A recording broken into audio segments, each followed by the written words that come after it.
So I'm sitting, laying face down on my living room floor, and the carpet is rough against my cheeks, and all I want to do is just burrow underneath the carpet. I want to hide. I want to dig in a hole. I want to get my body, my soul, my everything underneath to hide, to get away from everything.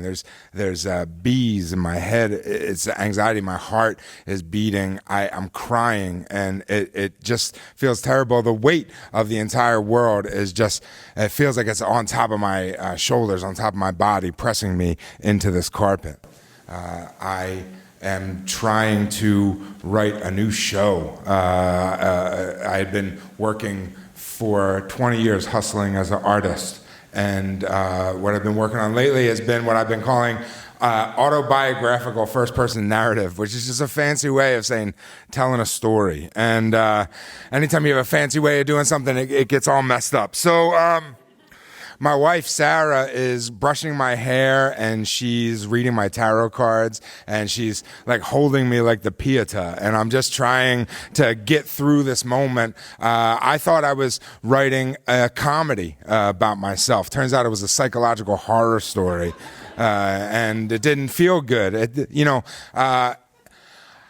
I had made the choice, the medium I was going to work in my life was generally going to be pain. I found it to be true early on that whenever I would talk about a time in my life where there was some kind of change or some growth, it never happened in a victory or out of joy. It was always in heartbreak or pain or misery or failure is where I would grow. And so that's how I would, present my medium. That was what I was working in, the pain of my past. And I was tired of it. I didn't want to do it anymore. I just didn't care. I didn't care about myself or telling any more stories or doing anything. And I'm just crying, and it's just about over. And Sarah says to me, "Peter, you need to take a pottery class."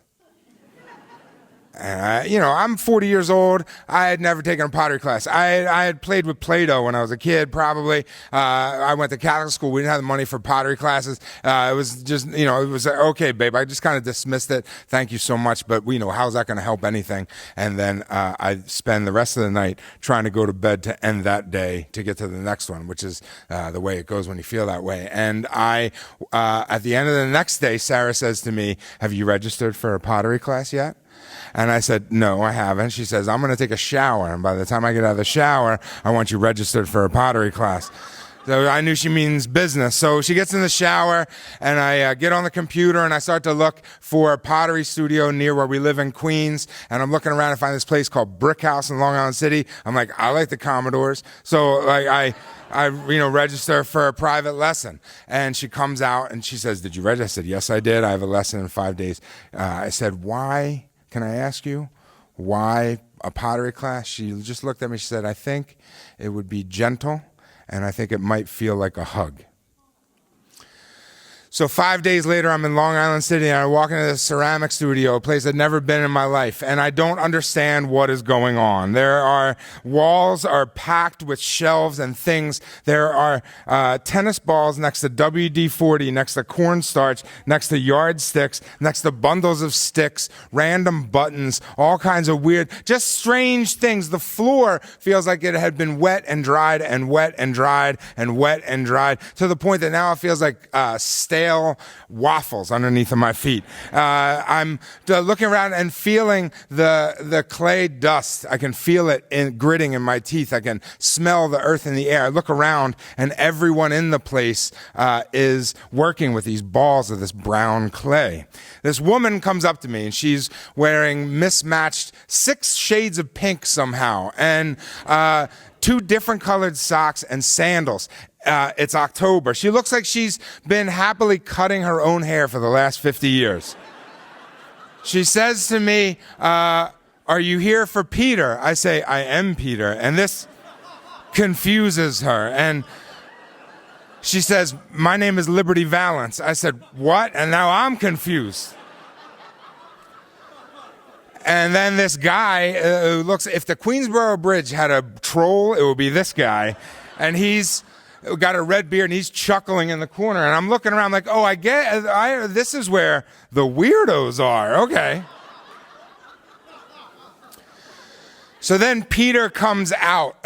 He's the teacher, and he looks like me in 30 years. He's a robust older gentleman with a halo of hair loosely tied in a ponytail, a big long gray beard that reaches the center of his chest. And he comes over to me with kindness in his eyes. He says, "I'm Peter." I say, "I'm Peter," and it doesn't register any confusion with him. And the kindness in his eyes runs deep, and his hands look strong. And he says, "Have you ever done this before?" I said, "No." He said, "Good. Here's what we're going to do. I'm going to just teach you. There's no grades. I'm not your first grade teacher. Don't worry about it. And the second rule is today we're just going to have fun." And I tell him, "I'm not so sure I remember how that even feels." And he just nods his head and says, "Come this way." So he walks me over to the pottery wheels, and we sit down, and he takes a ball of clay and he places it in my hand, and it's both wet and somehow dry at the same time. It's cold to the touch in my hand. It is about the size of a grapefruit. It's heavy. It's like, when they tell you when you go to the produce section to get produce that is a little heavier than it looks, and you never understand what that means. This is what clay feels like in my hand, and it's earth. It's the earth, and it's in my hands, touching my skin. And Peter says, "Okay, the first thing we're going to do is we're going to center." And I don't know what that means. He turns on the wheel, and the wheel starts going around. He puts the clay in the center of the wheel, and he says, "You can't center a little bit. You're either centered or you're not." And that's blowing my mind. And he shows me how to use my body, how to brace my arm up against my ribs and to make my hands into the shape of a tool. And I would hold my hands over the clay and not let the clay. He says, "Don't let the clay." He's got this voice. It sounds like if you drizzled honey over some soft summer thunder. And he's telling me, "Okay, so you're gonna it'll just be, and then it'll be centered." He says, "You're gonna learn how to do this. You're gonna forget it, and then it's okay because I'm here and I'm not going anywhere." So I breathe out and I brace my arm, and the clay wobbles and wobbles and wobbles and wobbles, and all of a sudden it doesn't. It's still, and it's spinning. I raise my hands and it's spinning so fast, but it's not moving at all. It looks like it's completely still. And he says, "There you go, you're centered."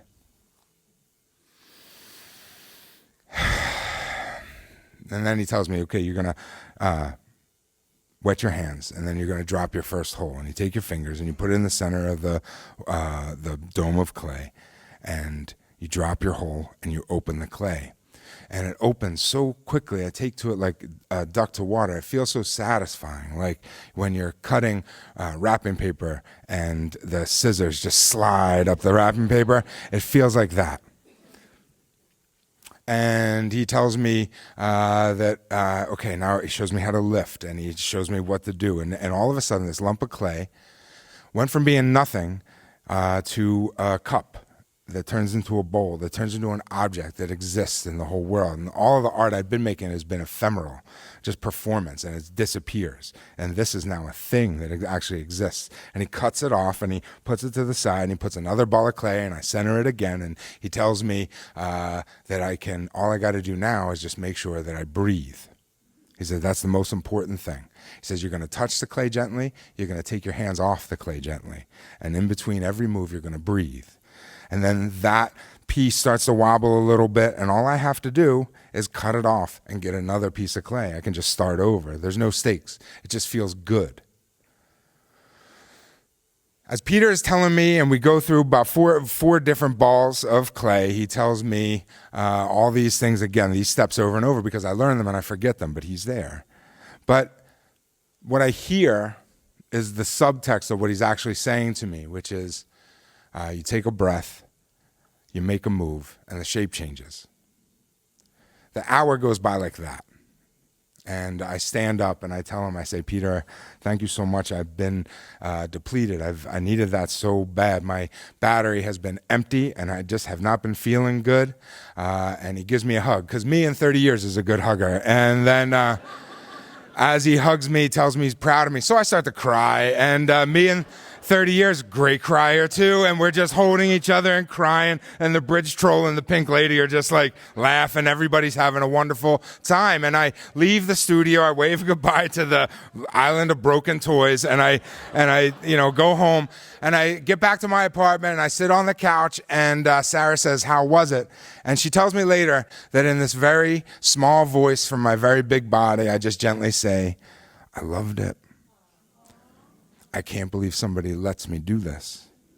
And she nodded her head and she said, "Okay, I want you to go sign up for a weekly class." So I did. About 2 weeks later, I show up for my Thursday 10 a.m. weekly class. I go in there and I walk directly to the wheels, and on the wheel that's supposed to be mine is a pile of brand new tools, some wooden carving sticks, a wooden knife, a wire, a sponge. There's also this blue bowl, rudimentary kind of thick-walled blue bowl, and I pick it up, and on the underside of it, it's carved Peter underneath. Teacher Peter had fired it, glazed it, and fired it for me and left it on my wheel. And I pick it up, and the glaze is cool in my hand, and it's very smooth like glass, and it feels perfect in my hands because my hands were the things that made this, and the grooves are the grooves of my fingers and the surface of the clay. And this object is now part of the world, and I made it. It was the earth, and I shaped it. And inside, the way the glaze melted, is the universe. And I put it to the side, and I get another ball of clay, and I sit down, and I start to center. And I look all around me, and I can see all the people working everywhere. And everyone here is taking these balls of clay or slabs of clay or pieces of clay, and they're turning into something, and it's coming from a place inside their soul that is supported and beautiful and joyful. So what I realized then is now I can make anything. I can make anything for who I am today. I can make things to honor who I had been. I can make things for what is. And all I have to do is joyfully, mindfully, with intent and with compassion for myself, is to sit still and take a breath and make a move, and the shape changes. And I take a breath and I make a move, and the shape changes.